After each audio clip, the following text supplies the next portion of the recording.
At 19, my parents believed a stranger's lies. They threw me out and celebrated while I walked away with only a bag. I was 17 and counting down weeks to winter break when everything turned sideways. Our place in Milwaukee never felt warm, but it wasn't a battlefield either. Dad James ran the house like a shift supervisor who never clocked out. Mom Grace floated between nerves and chores, collecting secrets like coupons in her apron. Mason kept his headphones on, and his opinions filed away for emergencies only.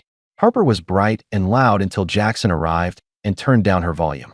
Jackson swaggered in like a guest who mistook our home for his stage. He learned our rhythms fast and started inventing new ones without asking permission. He called my dad by his name and squeezed my shoulder like we were boys. He wore my hoodie without checking, saying it draped better on his frame anyway. At first I treated him like whether you ignore until the windows rattle. Then the garage lock appeared, shiny and smug, where nothing had ever latched before. That garage held my old console, a busted laptop, and boxes of clothes. Dad said he was locking it to keep raccoons away, which sounded ridiculous. Mom started flipping her phone face down whenever I walked into a room. She acted casual, but her hands trembled like spoons in a spinning drawer. I kept telling myself the weirdness would pass if I gave it space. Instead, the house leaned away from me, like a picture hung crooked. I stopped lingering in the kitchen and learned the sound of conspiratorial whispers. Jackson began rearranging drawers, labeling shelves, and correcting how he folded towels. He told Harper real families make hard decisions and then hold their nerve. I pretended not to hear and hid my better headphones under a mattress corner. Late in September 2011, I stayed out with friends walking the riverfront. We ate greasy fries from a truck and argued about playoff seats. When the wind rose, I zipped my jacket and started the long walk. The porch light at home was blazing like a lighthouse decided to retire. My key slid into the deadbolt and stopped like it found a bone. I jiggled it, muttered, and jiggled again, because doors obey history sometimes. 10 minutes later, the knob turned from inside like a verdict being issued. Dad stood there, solid and silent, blocking the gap with his shoulders. He didn't say hello, just stared like I tracked mud across heaven. I stepped past him and smelled coffee, perfume, and new plastic from packages. The living room looked staged, lamps on, seats chosen, eyes placed for angles. Grace hovered by the kitchen doorway, blotting her face with a paper towel. Mason leaned on the wall pretending to read notifications while reading my body. Harper sat bald on the couch, while Jackson guarded the hallway with ceremony. He had my gray hoodie draped across his arm like a captured flag. I tried to step toward my room, and he shifted to block the hall. He smiled like a host instructing a guest to admire the hors d'oeuvres. Grace started talking about missing food, and missing bills, and missing steady feelings. Dad chimed in about tools gone from the garage, wrappers found near paint. I said none of that was mine, and the wrappers weren't even recent. They kept stacking claims until the room felt like a courtroom without exits. Harper whispered she was scared because I slammed doors and forgot simple courtesies lately. I stared because the last fight was about a charger and nothing else. Jackson cleared his throat and said he saw me lifting cash from Grace's purse. He added he watched me sneak a box out through the garage. I laughed because the garage was locked and because I'd been downtown tonight. They talked over my laugh like a choir rehearsing through a fire alarm. Dad said I never helped, never tried, and always left messes for others. He said Jackson was the only one stepping up and paying real bills. Jackson adjusted my hoodie, like he needed the stage business for credibility points. I asked Mason to speak, and he stared at the carpet like television. He said I stirred drama and acted surprised when storms showed up afterward. I tried to move again, and Jackson pressed a palm to my shoulder. I brushed him off, and Dad grabbed my forearm like a rope on deck. His grip bit down, and something sick clicked in my chest like tin. I yanked free, and Grace stepped in front of the hallway like a gate. I said I just wanted my phone, my notebook, and my jacket tonight. Dad said all my things were in the garage, and I could take them. He said I could also take myself wherever boys who misbehave choose sleeping arrangements. I asked where exactly he expected me to go at 1 a.m. Grace said she didn't know, but she knew the house had to feel safe. I walked to the garage and saw my life stuffed into 3 soft boxes. The lock hung open now, which told me timing mattered more than truth. My sneakers, books, and the laptop were stacked like sale items without price tags. Jackson followed and stood in the doorway like a referee hired by one team. He told me to be careful, then smirked when I bumped the doorframe hard. I told him to move, and he leaned in close enough to count mints. He said grown men talk, children shove, then blame everyone else for consequences. I pushed past him, and he clamped my arm with a practiced little twist. I swung a bag loose, and he hopped back, calling me unstable and dangerous. Grace came rushing out with tears that didn't smear, which told their own story.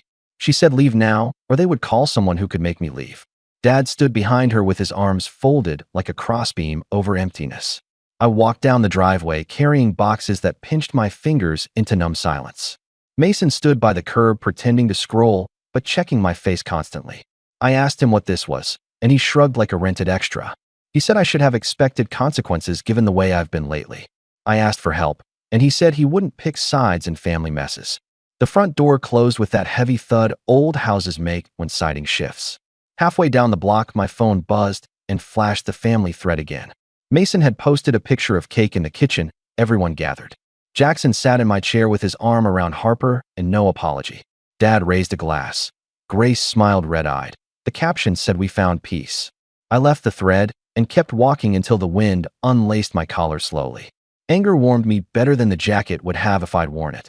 I wasn't crying. I was cataloging, because memory becomes leverage once organized properly. At the corner, I stopped beneath a flickering streetlight and counted my pockets. I had a cracked phone, $40, and a bus card with 2 rides. The laugh that rose in my throat felt old and unfamiliar and electric. Some boys begged to be let back in. I learned to count doors. I carried the boxes to a bench and rested while trucks yawned past. I thought about how easily stories grow legs when the tellers rehearse together. If they wanted me written out, they should have spelled my name correctly. A siren rose somewhere distant, and I remembered the word dangerous in Grace's mouth. It tasted like metal, like batteries pressed against a tooth, like trusting the wrong map. I stared at a dark window and pictured Jackson folding my shirts tomorrow morning. I pictured him sitting at my desk pretending it had always belonged to him. I pictured Dad nodding while Jackson explained how the lock saved everyone's sanity. I pictured Grace pouring coffee and telling Harper that peace sometimes demands sacrifices. I pictured Mason tuning a playlist and deciding silence keeps families from exploding. I didn't promise revenge, because big promises snap when winter gets inside your coat. I promised attention, which cuts deeper, slower, and always finds the right artery. Cops came with their lights low and their hands resting close to routine places. Dad pointed at me on the sidewalk and said I wasn't his anymore. Grace told them she feared for safety and future and every fragile thing nearby. I didn't fight except to keep my tongue from naming everything backwards. They cuffed me gently, which only made the whole scene feel colder somehow. Neighbors peeked from curtains the way fish watch ripples and hope currents settle. In the back seat, I watched our porch lamp bleach the yard to chalk. I wanted to sleep and woke up in a room painted hospital beige. The paperwork said temporary placement while things could be evaluated by responsible adults. The calendar swallowed 8 months like a trick, and my name shrank on forms. When I finally stepped out, spring air bit, and then forgave my lungs. The first message waiting was a reminder to stay clear of home entirely. No apology followed, only silence shaped like furniture I used to move around. I saved the photo of cake and the caption for nights when resolve thinned. If they thought the story ended there, they underestimated a boy who catalogs. I walked toward the bus stop and held the railing like a steering wheel. The city smelled like thawing tires and fryer oil and second chances mislabeled. I wasn't going back to knock. I was going forward to listen carefully. Every sound the house made without me would teach me where to place pressure. I tightened my backpack straps and let the brake hiss time my breathing. Nobody said my name at that stop, so I repeated it for myself. Ethan still fit, even if the house tried to tailor me into suspect. I kept walking west until the sidewalks stopped cracking and my feet stopped shaking. By the time clouds opened, I already knew which doors open under patience. The story didn't start with the handcuffs. It started with the shiny lock. I would learn which keys were mine and which locks were only theater. When that lesson finished, I promised myself the house would hear my footsteps. Not on their carpet, but in the walls, where plans settle and breathe. I was 17 that night, but I felt decades older by sunrise. The city pressed on, and I matched its pace until my anger cooled. Cooling didn't mean forgetting. It meant tempering steel before anyone else recognized the blade. Some families choose saints. Mine chose a villain because villains carry useful blame. Fine, I thought. Then carry this with both hands when I send it back. 6 years sanded the edges off my anger, but they never dulled the point. By 2017, I had a tiny studio off Glendale, a metal gate that screamed when it moved, and a mattress that remembered the shape of my back better than anyone in my phone. Work meant unloading boxes at a warehouse that smelled like warm plastic and brake dust, then sweeping a floor until the broom bristles looked like seaweed dragged across rocks.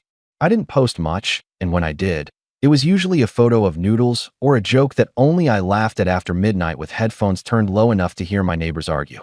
News about home never arrived directly. It seeped through cracks like damp that stains the paint and refuses to dry. A guy from up the block mentioned my name while buying cigarettes, then flinched when I turned my head like he'd been caught pocketing a candy bar in front of a mirror. He said folks heard I'd fallen apart and started taking whatever wasn't nailed down, which meant my family had practiced the story long enough to perform it in casual conversation.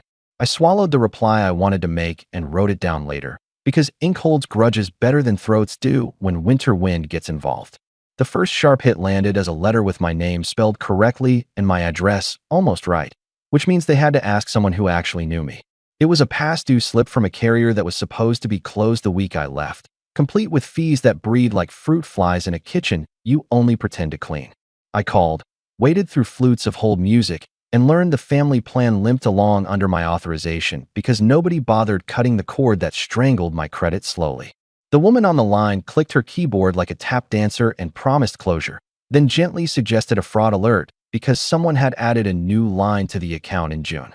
I started keeping a ledger in a cheap black notebook, the kind kids use for chemistry formulas and secret poems they won't admit are theirs. On one page, I listed every account that could possibly be tracing back to my signature or my social, then drew arrows where payments should have been, but weren't.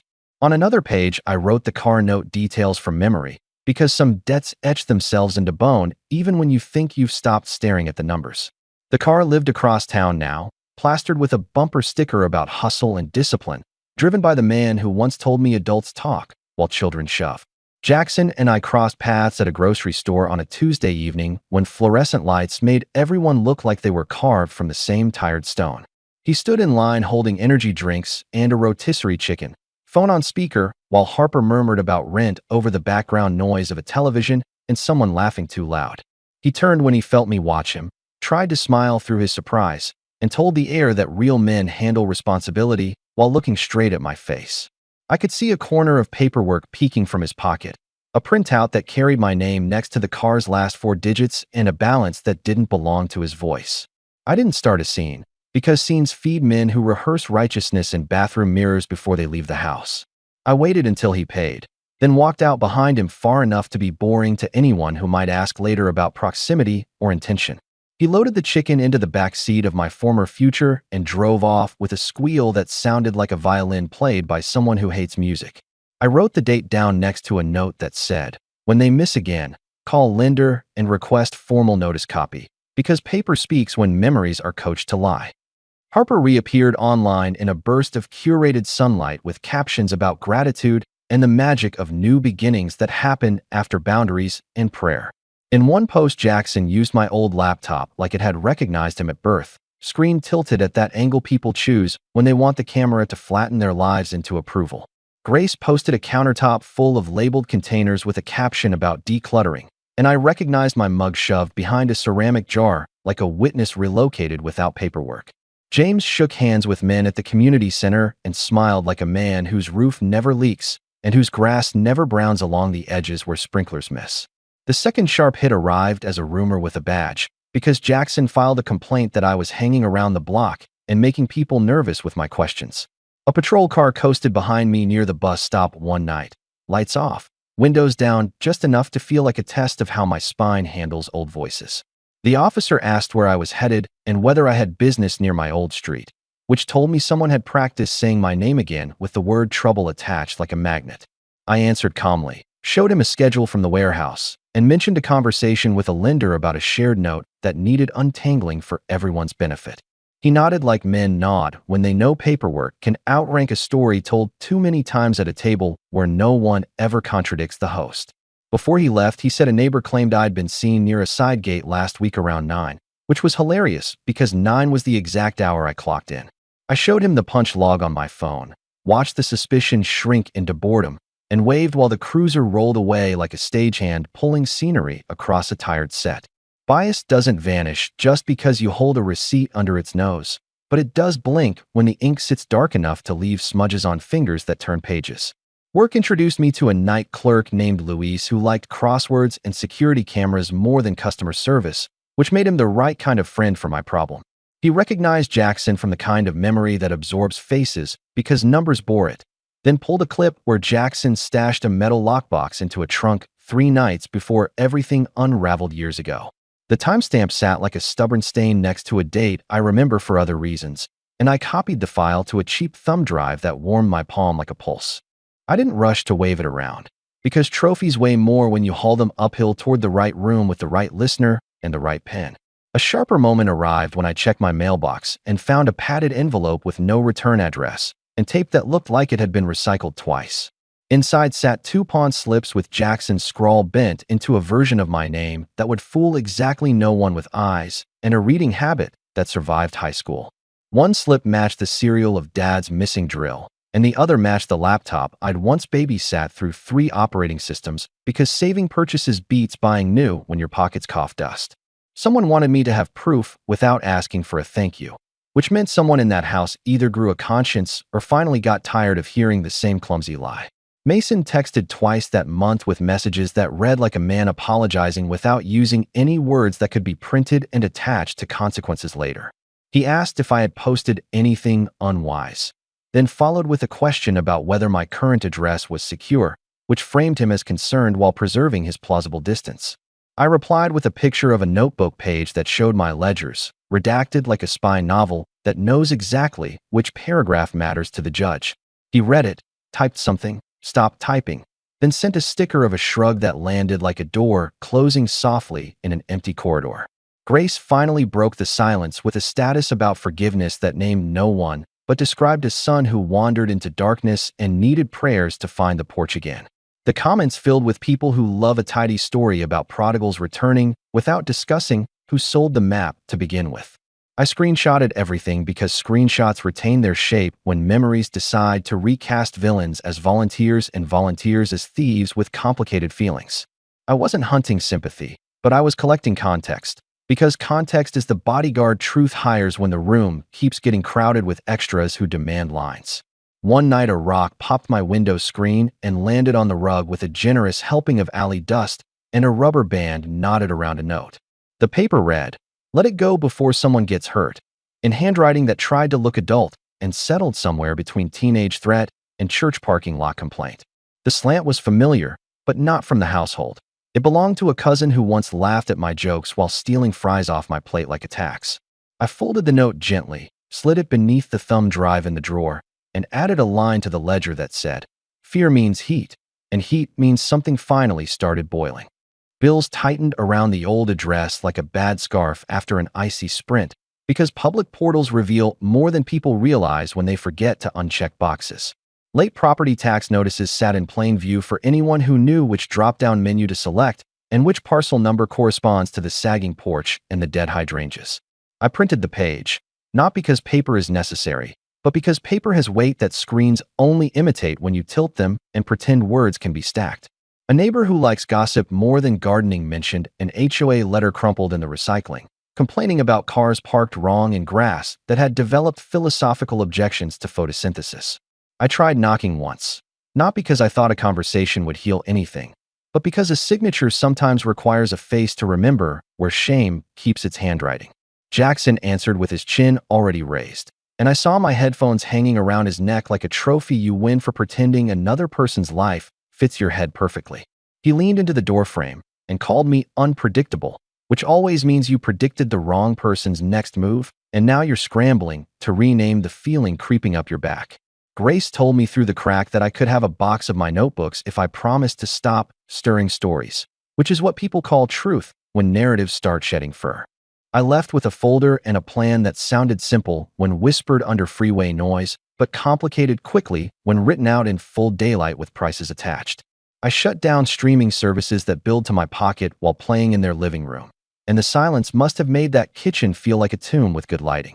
I contacted the lender about the car and asked for instructions written like recipes for people who burn water, then followed each step like a dance taught by a patient aunt. Every missed payment generated letters that couldn't be ignored without leaving footprints, And I learned the schedule the way hunters learn, which trail mud keeps secrets and which puddles reflect truths. People stopped liking Grace's posts, which is the algorithm's way of scheduling an intervention without bothering to invite a therapist or the person who actually got hurt. James began to look haggard in photos, jaw clenched, eyes searching the edge of the frame for a solution that didn't require admitting the first decision was rotten from the start. Harper's captions lost their glitter and drifted toward quotes about endurance that sound noble until you notice their slogans for staying in rooms that keep shrinking. Mason attended a barbecue without tagging anyone, which told me he was learning stealth in a family that had always preferred spotlights to lamps. The car vanished from the curb 2 streets over at dawn on a Thursday, metal clanking against metal like a bell rung for a church that forgot the hymn. Jackson posted a furious story about haters and saboteurs, then deleted it before lunch, which made the absence more visible than the words ever were while they flashed on screens. I saved the blank space where the story had been, and I slept that night with the window cracked to hear what the city says when victory finally breathes.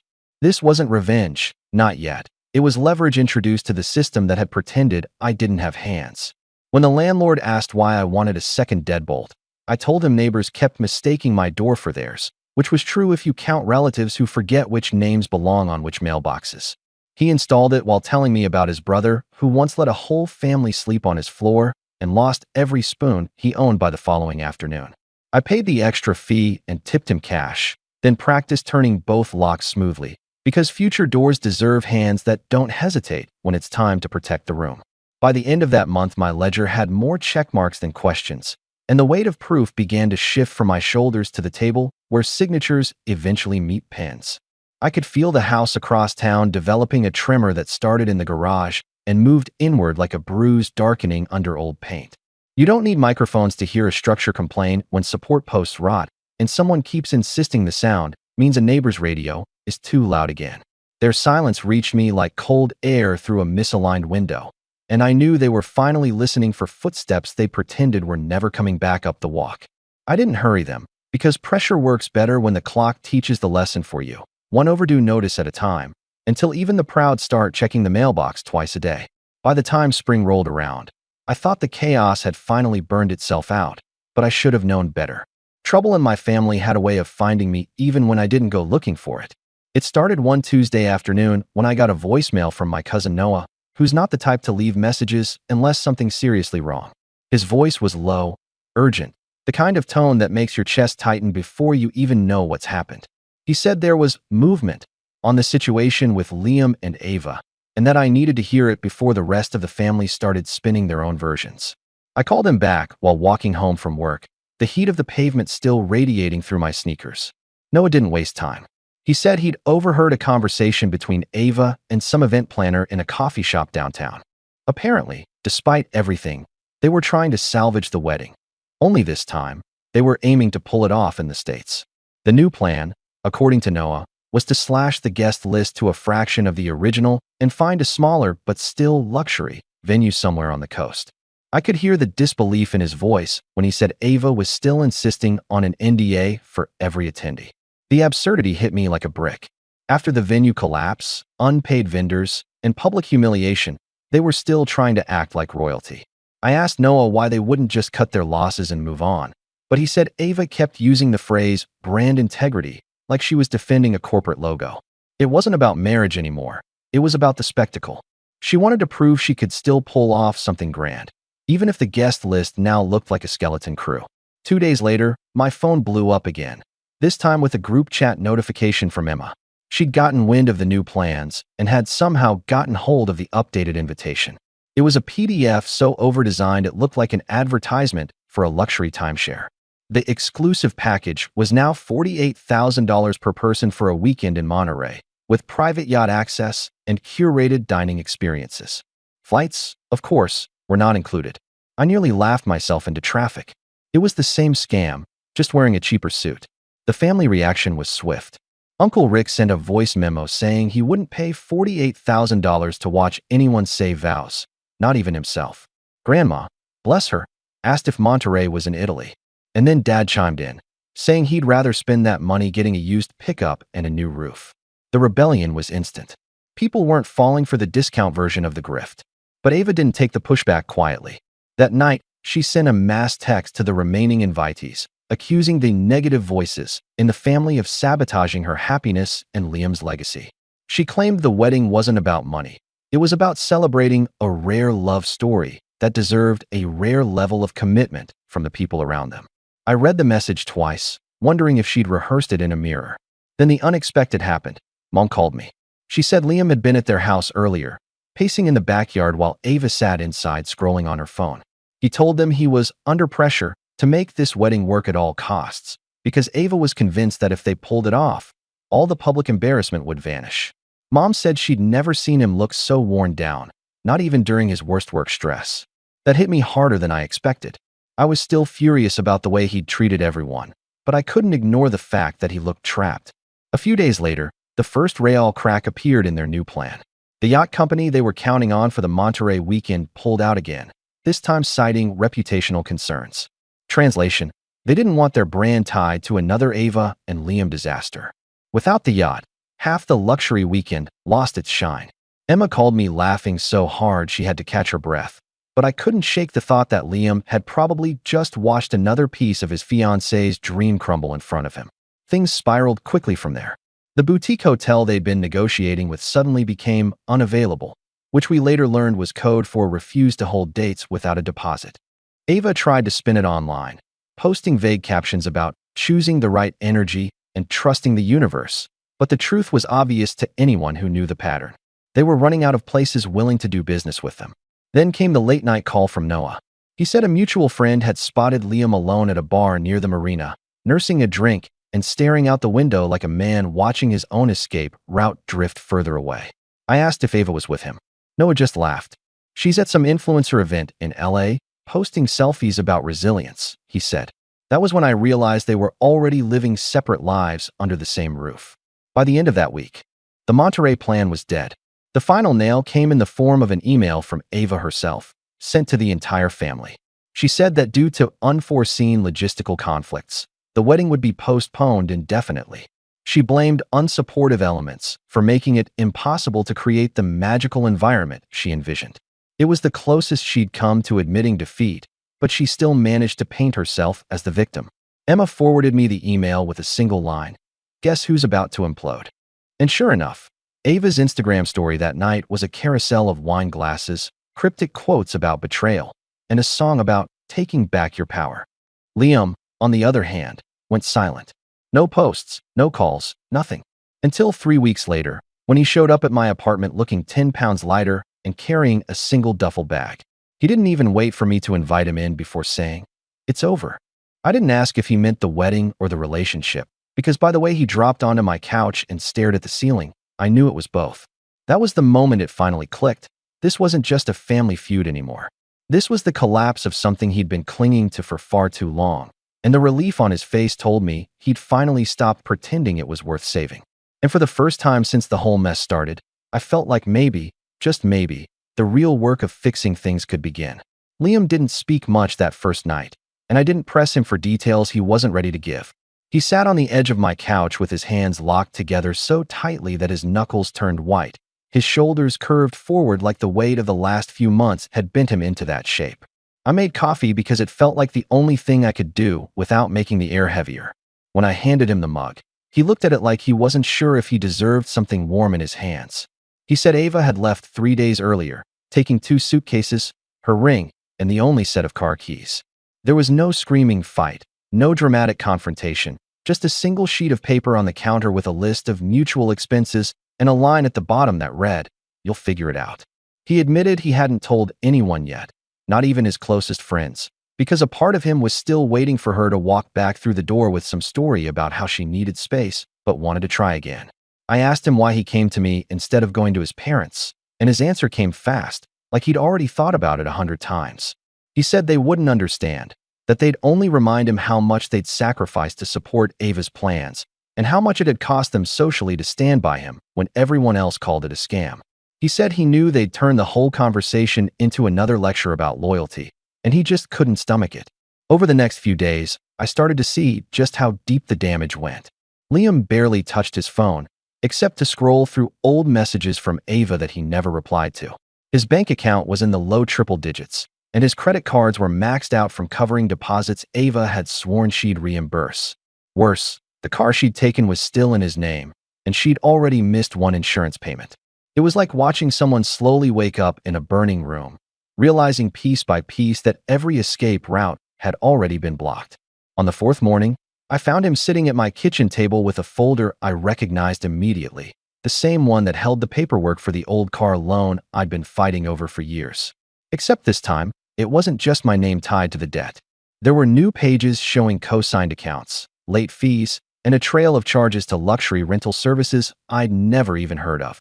Liam said Ava had convinced him to temporarily put her on some of his accounts so she could help manage the finances while planning the wedding. She'd drained them in under 6 months. That was the moment my sympathy started turning into something sharper. I'd been on the receiving end of this kind of calculated sabotage before, and I knew exactly how quickly people like Ava could vanish once they'd wrung every drop of use out of you. Liam was still clinging to the idea that maybe she'd just gotten overwhelmed, but I'd already seen the pattern too many times. This wasn't an accident. It was extraction.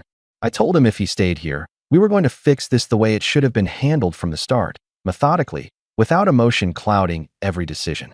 That meant freezing every joint account, pulling his name from anything she could use, and contacting every creditor before she had a chance to dig the hole any deeper. At first, he hesitated, worried it would look bad if she decided to come back.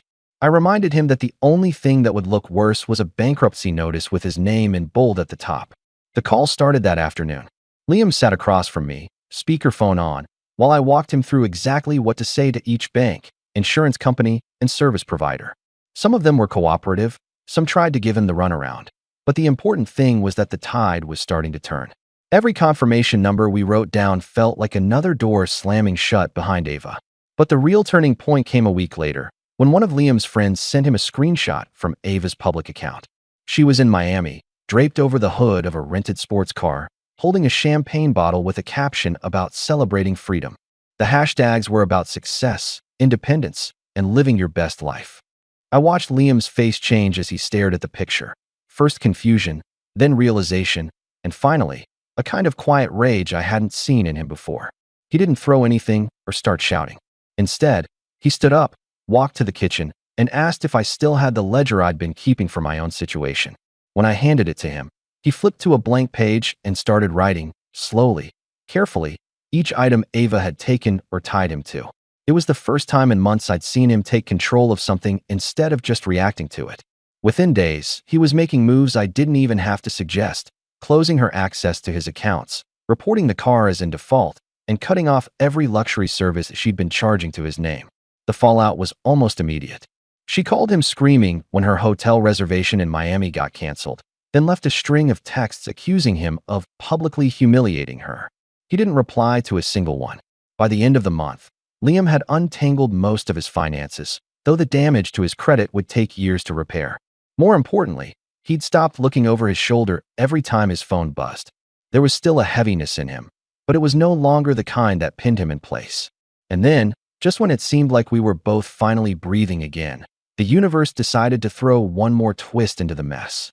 Late one Friday night, there was a knock at my door, not the impatient pounding of someone looking for a fight, but a slow, deliberate rhythm that made the hair on my arms stand up.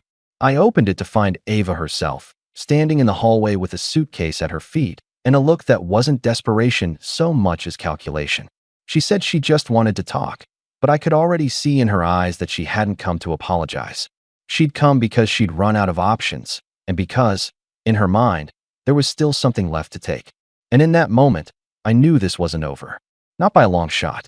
Ava stood there smiling like she'd rehearsed, her suitcase wheels still warm from the street.